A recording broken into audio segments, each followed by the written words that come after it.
You're listening to Out of Bounds, only on SportsTownChicago.com. Entangled up in skates. Right back it comes again. Paquette. Nice move. Through one. It's Coburn again. Gives it back over to Garrison. Watched by Desjardins. Through one. Score! A deflection by Kucherov. And it's tied. Takes some of the pressure off. A half-boards battle, and it's Johnson again. Moves to the front. Flopped up. They score! Third period of game two. Garrison gave it across. Hedman moved on with it. Got it to Garrison. A drive. Deflected. Score!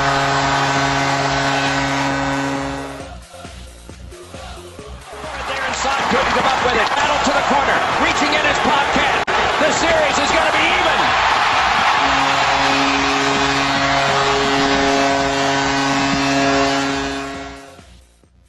Game 2 of the Stanley Cup Finals back on Saturday night. 4-3 win for the Tampa Bay Lightning over the Chicago Blackhawks. Highlights courtesy of NBC Sports and Mike Emmerich. I am Robert Tatchka here from Out of Bounds, and joining me at this time is the pre- and post-game show host of the Tampa Bay Lightning Radio Network, Mr. Matt Sammon. Matt, welcome back to Out of Bounds. We are glad to have you back again. Thanks again for having me on, Robert. Appreciate it. All right, Matt. Obviously, the big news, it just came down about an hour or so ago. Ben Bishop, I was initially going to ask you about, how Ben's feeling and all. I know you said during the postgame that you're not a doctor, so don't ask any questions about it. And I can honestly say, as an athletic trainer, I know the feeling. I never liked it when anyone came up to me to ask me how anyone is potentially feeling. But the fact that he was out there skating earlier today, it looks like he's going to be a go for tonight. Yeah, it's certainly looking that way. And it was funny, I was saying that during the post-game show because we do our post-game show with a live audience in the building,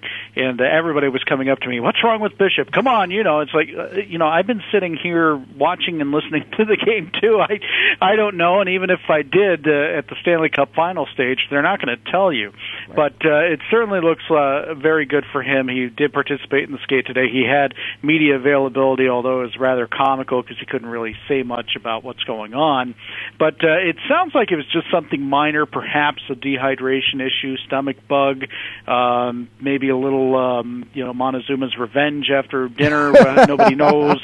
But that's where it's leaning, and I think the fact that he's speaking and skating, certainly all signs point to Ben Bishop playing tonight. And, not that Andrei Vasilevsky is a bad option by any stretch of the imagination, but obviously you want your number one out there for a situation like this, and looks like that'll be the case tonight.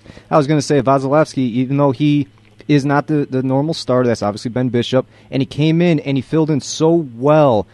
Would the Lightning be comfortable by going with him today if it was necessary for him to play? Oh, absolutely. And it's funny, I tweeted out a stat earlier today. I had to crunch some numbers, but as a starter for the Lightning this season, Vasilevsky had a 7-5-1 record, a 2.75 goals against average, and a .913 save percentage. So what does that mean? Well, in terms of save percentage, he's right in the ballpark with Corey Crawford and Ben Bishop, so you can't say that he doesn't belong at this level. But also, goals against average, a little higher than what those guys have been getting in the playoffs. It's about a half goal higher than Bishop and about a quarter of a goal higher than Crawford. But still, serviceable. And we've seen Vazzy play some outstanding games this season.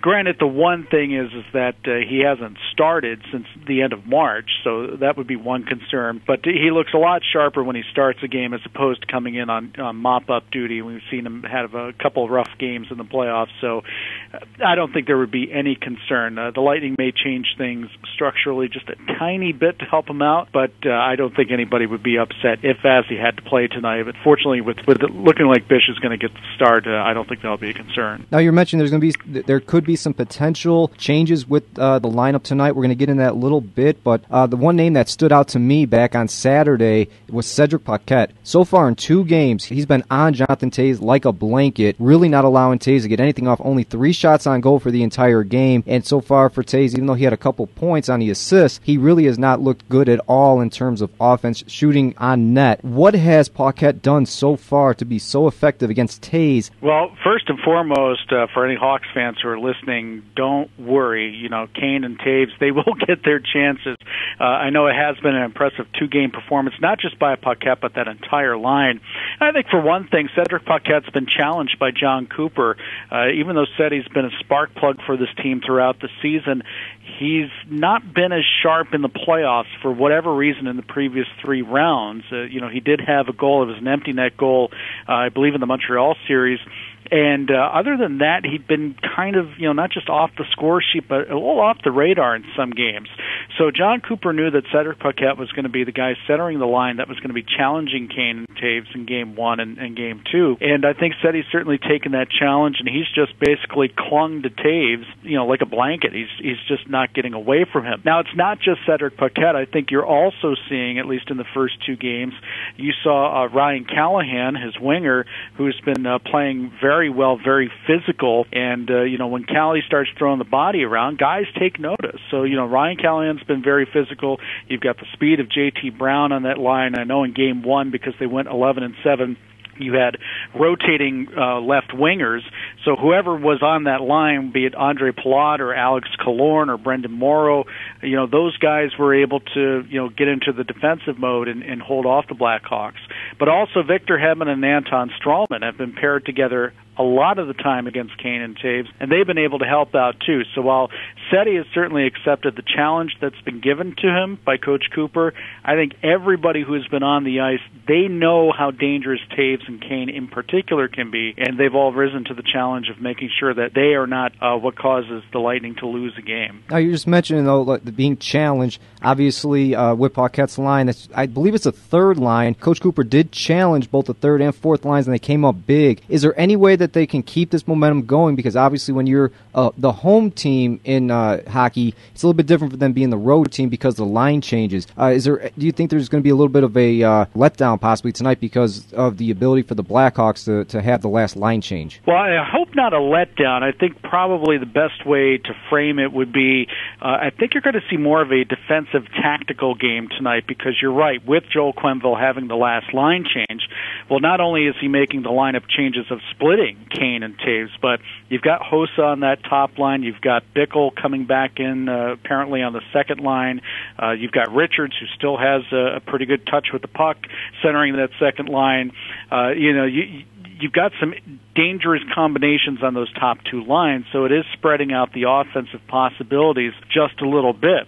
So I think if it's Cedric Paquette's line that gets the Taves line again, I don't think there'd be any kind of drop-off there. They just obviously have to keep an eye on Marian Hossa, who is still a wizard with the puck, even in his advanced years in the NHL.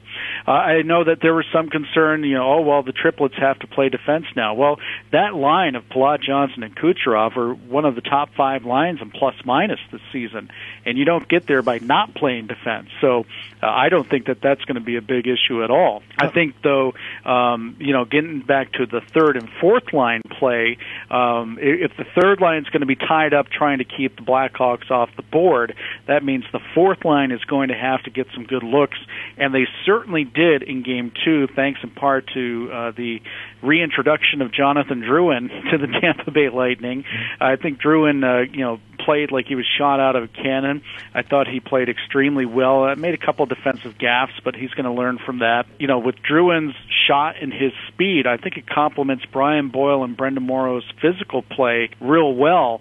And that'll be interesting to see if that fourth line in particular can keep things going, because they had a decent Game 2, but if the Lightning's going to win this series, those guys are going to have to contribute both on and off the score sheet moving forward. Now, before we get into the defensive combinations, the one main defender that really stood out back on Saturday, pretty much the hero of the game, was Jason Garrison. For these next 2 games with it being on the road, is he potentially going to be split up with his normal defensive line mate? Just because, just the way that the things change, being a road team, will Coach Cooper potentially mix up or split up Garrison and possibly put him with another defenseman?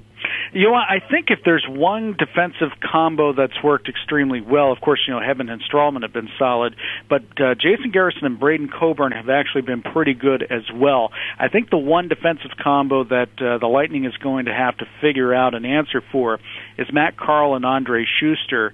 That combo was out pretty much every time they were on the ice. Joel Quenneville did everything he could to get Kane and Taves out there. Now that he's split them up, and you've got two lines with some pretty good talent on them, if the Lightning has the opportunity to switch up that defensive combo, I think that would be a pretty good move for them. Now, with that said, do you move a guy like Braden Coburn down with Matt Carl and move Andre Schuster up with Jason Garrison? I know against Detroit, it was Schuster and Hedman as the top pairing, and then it was Carl and Strawman as a pairing. Or do you go back to 11 and 7 and bring Nikita Nesterov back into the mix and kind of rotate him in and out of there? So I don't think that the Garrison-Coburn combo is in danger of getting split up. I could be wrong. That may be the simple answer, is just move Schuster up with Garrison and put Coburn down with Carl. They did play together in Philadelphia a few years back, so I don't think that would be totally foreign for both of them to play alongside each other.